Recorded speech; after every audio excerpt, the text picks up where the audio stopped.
For my final, I am going to be doing a paper and presentation about vitamins.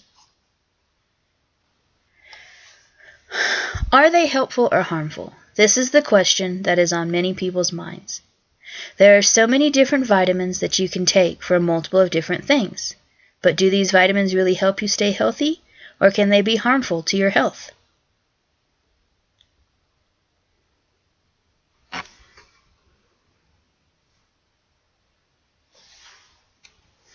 Throughout my research for this paper, I have found many studies that have been done to help figure this out. In this paper, I will be looking at some of these studies and comparing the answers that they have come up with, and I'll be looking at different vitamins that are taken by people all over the world and see if they are good or bad. Also, I'll be looking at how different scientists have come up with totally different answers. Multivitamins. Stated in the very first line of the article of the Lexington Herald Leader is that multivitamins can be helpful for different people who have dietary imbalances or for people that have nutritional needs. This also could include people that have cancer, but whether or not vitamins can help someone with cancer is another question. Here is just a couple different types of multivitamins that I found. Prevent cancer. Research studies have been done to look at multivitamins and other vitamins and minerals to see if they can help prevent cancer and or reduce tumor growth. Through the studies, there have been very little evidence that exists to support the prevention of cancer. This means that you cannot take a certain type of vitamin and keep you from getting cancer. But can they cause cancer? Now, if you're talking about vitamins causing cancer, there are also many different studies on this. It is proven that taking too many supplements could actually increase the risk of developing cancer.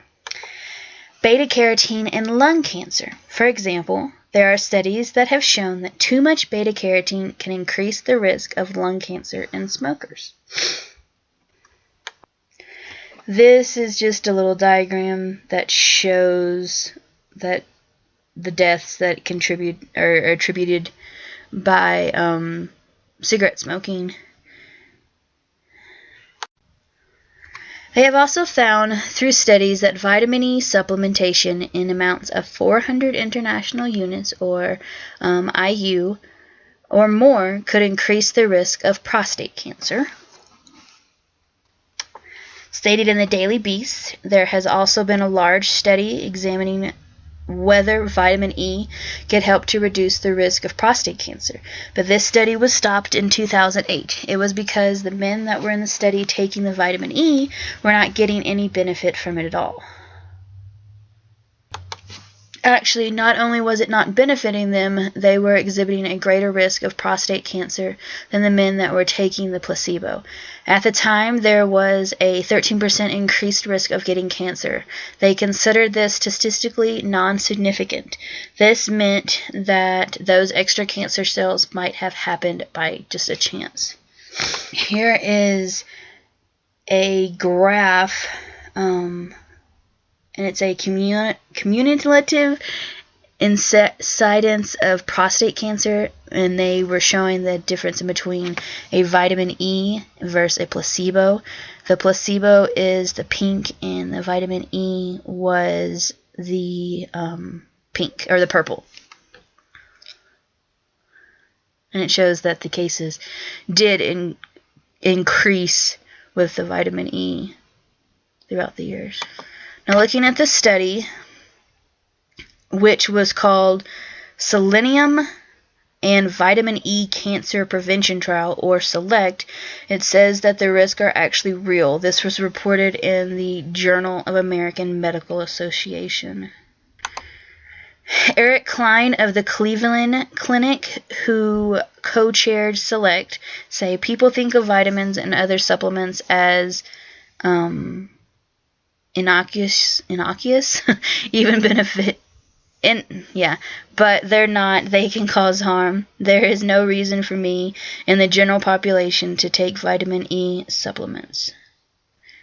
No one is going to change the minds of people about taking vitamins based on just one study. But there are many studies out there that are saying that vitamin E is more harmful than helpful. That is hard to not believe it.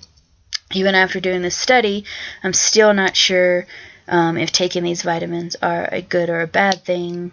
And I guess it just depends on the person. There are even more studies that have shown that recommended dosage of vitamin supplements can be harmful to you. The study known as ATBC, which is alpha tocophenol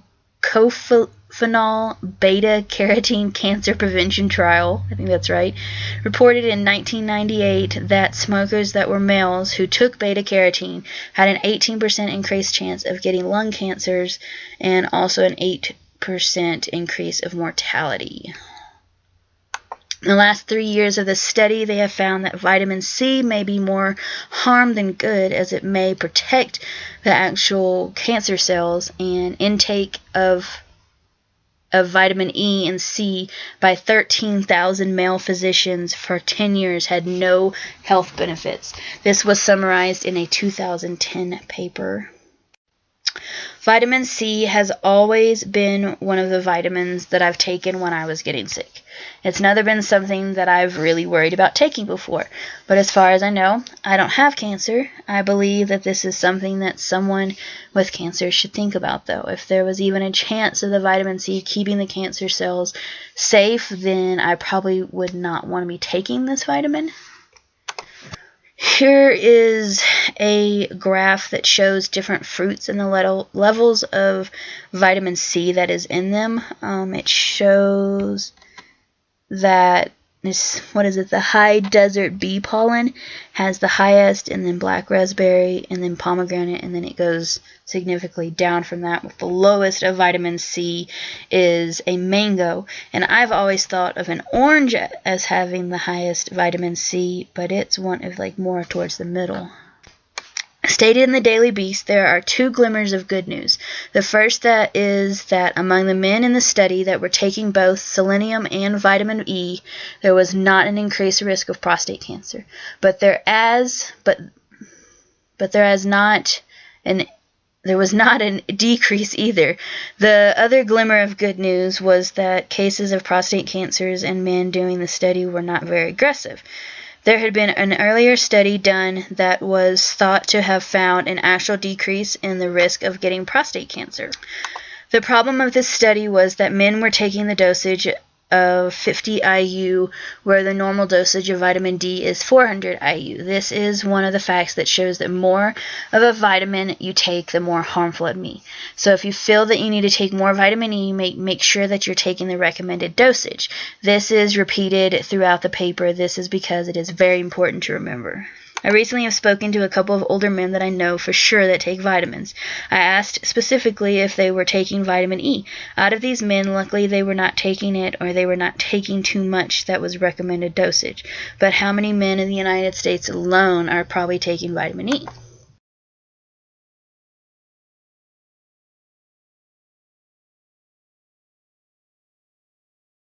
More than 50% of Americans that are 60 years and older are taking some sort of supplement that contains vitamin E. The recommended daily dietary allowance is 22.4 IU for an adult male, but 23% are taking up to at least 400 IU per day. This is the dose that has been found to increase the risk of prostate cancer by 17%. I would recommend to any that is taking vitamin E to look at the dosage on the bottle. If it says more than 22.4 IU, then I would stop taking this vitamin and consult your doctor. It is really hard to wrap your mind around all of these studies. When it comes down to it, though, it's pretty simple. The daily multivitamin and some extra vitamin D is a really good way to make sure that you are getting the nutrients that is needed to keep you healthy. There are many other ways that stay healthy through diet and exercise, but not all people eat the way that they should be eating or are able to eat healthy. This is the reason behind multivitamins. Stated in the Nutrition Source section of the Harvard School of Public Health webpage, they believe that multivitamins can help prevent neural tube defects in newborns if a woman takes them before she becomes pregnant. This is because the folic acids in the vitamins. The folic acids may also lower the risk of heart disease, colon cancer, and breast cancer. Vitamin D in the multivitamin or a single supplement could also lower the risk of colon and many other cancers, along with other chronic diseases. There was a statement in the Daily Beast by the supplement company Nature Made that is stated, "It is important to remember that vitamin and mineral supplements are not intended for prevention of disease. They are to support adequate nutrition." So, there is such a thing of having too much of a good thing. Well, can you have too much vitamin D? Along with all these studies, they have done studies on whether or not too much vitamin D can be harmful. In the article on WebMD by Daniel Denoon, he states that too much of a good thing is a bad thing. Vitamin D can cause high blood calcium level, which will result in nausea, constipation, confusion, abnormal heart rhythm, and maybe even kidney stones. But it is really hard to get too much vitamin D. You get the most from sunlight and from foods. Most of the overdoses of vitamin D come from when you take supplements. These are a few foods on the side that have vitamin D in them. But you have to remember that overdosing will constantly cause you to feel sick to the stomach. They say that it is safe to have 2,000 IU per day of vitamin D in adults and up to 1,000 IU in infants up to 12 months of age. There have been some studies done that say that adults can tolerate more than 10,000 IU of vitamin D per day. This was suggested by John Jacob Cannell, MD, Executive Director of the Vitamin D Council. He states that being out in full sun exposure can make up 10,000 IU through the sun. So you could say that if the doctor's orders to go to the beach and lay in the sun, everyone needs a little extra vitamin D in their lives. This is a little graph of showing where it is safe to do with the sun exposure. Up to 1 million IU, but if you're doing weeks at a time of this, it's not as safe. Too much vitamin D can absorb too much calcium into the intestines. They can cause you to have high levels of calcium in the blood. Having high blood calcium can cause you to have calcium deposits in the soft tissue of the body, such as the heart and the lungs. It can also cause confusion and disorientation, damage to the kidneys. There is also a chance that kidney stones could form. Along with the above, you could also have nausea, vomiting, constipation, poor appetite, weakness, and weight loss from high blood calcium. It is very interesting to think that you can get too much vitamin D, but you could feel the effects of it when you are outside for too long. And I have a look at it, it's all fried. Here is some of the side effects of vitamin D. And it's diarrhea, nausea, weakness, fatigue, headache, breathing difficulty, pain, you'd fall, fever, and joint pain.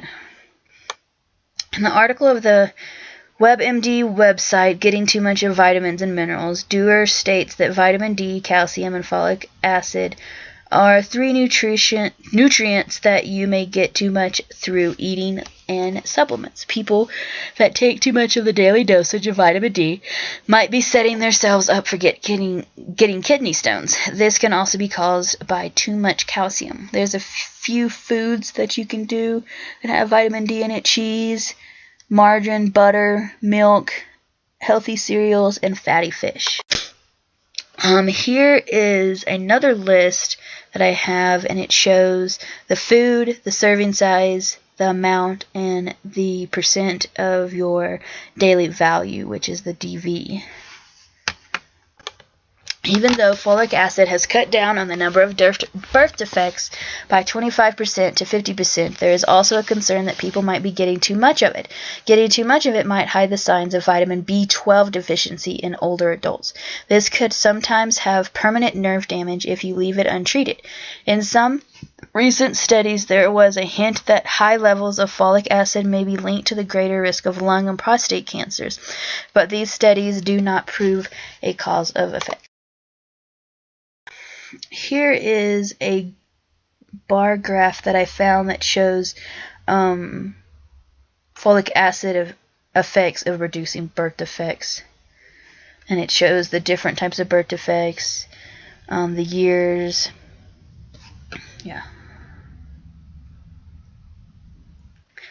Here is the mistake that has been made, though. Vitamin D does not actually qualify as a vitamin. This is because you don't actually have to consume vitamin D.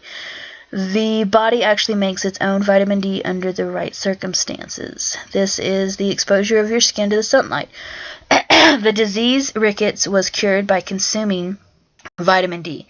It is in raw milk and added to milk.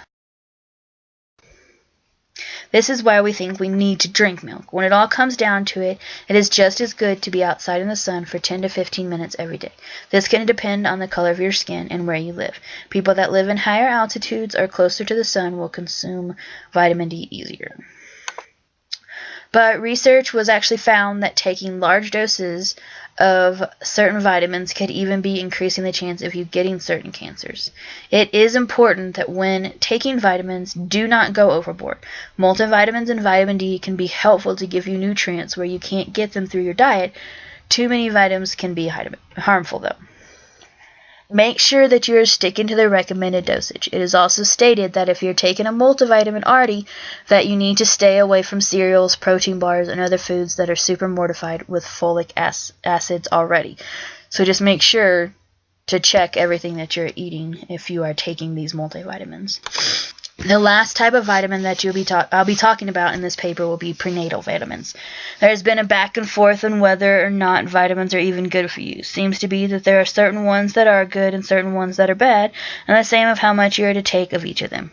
But what about prenatal vitamins? These are vitamins that are not only affecting you, but the baby that is growing inside of you. Through my research, much like the other vitamins, everyone is back and forth on this thought also. When you are pregnant, it is always a good idea to have a healthy diet, but lots of doctors will suggest that you take a prenatal vitamin to help in nutritional gaps in your diet. Prenatal vitamins contain many different types of vitamins and minerals. The folic acid, iron, and calcium are some of the most important. On the WebMD website, they state that the folic acid helps to prevent neural tube defects. We had seen this in another article speaking about the folic acid. Neural tube defects the development of your child just in the first 28 days before becoming pregnant. 28 days after becoming pregnant, sorry. This is before lots of women even know that they are pregnant. Calcium is important for pregnant women. This helps the women from losing their own bone density. This is because the baby is also using your calcium for its own bone growth. And taking a vitamin with iron, it helps the blood or you and the baby. It is what helps carry the oxygen. There is a long list of vitamins and minerals that look for a prenatal vitamin. In some cases, the doctor will prescribe a certain prenatal vitamin. It is vital that you choose the right prenatal vitamin for you, though. There are companies that will create vitamins with higher levels of certain minerals to target women that need more of it. But if your body does not need more of it, then you could be harming you and the baby. Make sure to discuss with your doctor if you need a vitamin and that supplies extra of a mineral, or if you need to just take the basic level of prenatal vitamin. Depending on what food you eat will depend on if you need to take a prenatal vitamin. If you are able to eat unprocessed foods, fruits, vegetables, whole grain, lentils, and lots of water, then you are probably getting the right amount of vitamins and minerals that your body needs. If you stick to this diet, then you should be good and don't have to worry about getting too many vitamins. But if you take supplements, then it is a totally different situation. They can contain higher levels in a concentrated form. This can be dangerous if not taken correctly. So the next question at hand is, when do you need to take a multivitamin? If there are so many skeptics about taking them, experts would agree that people who are not able to eat the required amounts of fruits and vegetables should take a basic multivitamin. For instance, a person with cancer will lose around 10 pounds or at times not be able to eat. In this circumstance, multivitamins can be helpful to keep this person's strength up. In the Harvard School of Public Health website, they give a list of 5 quick tips for getting the right vitamins needed to stay healthy. The first tip is that you eat a healthy diet. While multivitamins help against deficiencies, it is far less important for your health than the foods that you choose to to eat. You need to eat a diet rich in fruits, vegetables, whole grains, nuts, and healthy oils, and low amounts of red meats and unhealthy fats. Tip number 2 is to choose a daily multivitamin. Tip 3 is to think about vitamin D. There are a couple of benefits of taking vitamin D. It helps with your bone health. There is also growing evidence that taking more vitamin D can also help lower the risk of colon and breast cancer. They are recommended taking 1,000 to 2,000 IU per day. Tip 4 is say no to megas. This means to avoid mega-dose vitamins and mega-fortified foods. And lastly, tip number 5 is to avoid super supplements. If they say too good to be true, then they probably are. Save your money to buy health foods instead. Not all scientists agree on multivitamins. Some of them will say that there is not enough proof that multivitamins are helping you boost your health. So they are saying to take them. This is just one point of view. Other scientists are looking at studies that show a link between multivitamins and the increased risk of death, but they think at Harvard School of Public Health that those studies are flawed. When they take a look at the evidence, the health benefits of taking a daily multivitamin outweighs the risk of them hurting most people. So, through my research, I have come to find that there are so many different studies and causes about whether vitamins are good or bad, but you can't really work through them. The scientists and doctors working on these studies have come up with so many different ideas of this topic. You can take a certain vitamin to help for one thing, but taking too much of it can hurt or cause cancer. But taking another vitamin, such as vitamin E, has no proven help to your health. It seems to me that when it comes down to it, you need to go to your doctor, find out if your body is lacking in any minerals. And if so, then you could take a vitamin for that. But for most people, eating the correct foods and trying to get some exercise is the best bet on living a healthy, vitamin-free life. Not everyone is lucky enough to be able to do this, though. You could be sick, or you could not get outside and exercise, so this is why they created the multivitamin. Or you could not have enough money to buy the fresh fruits and vegetables that are recommended to eat to stay healthy. There are so many people out there that cannot afford to eat canned food They can only afford to eat canned foods, and these do not give you nutrients that are needed to stay healthy. So once again, this is where multivitamins can help you get extra vitamins and minerals for your body. So I would have to say vitamins are good and bad. Depends on the vitamin and the person. Here is my works cited. And the last page.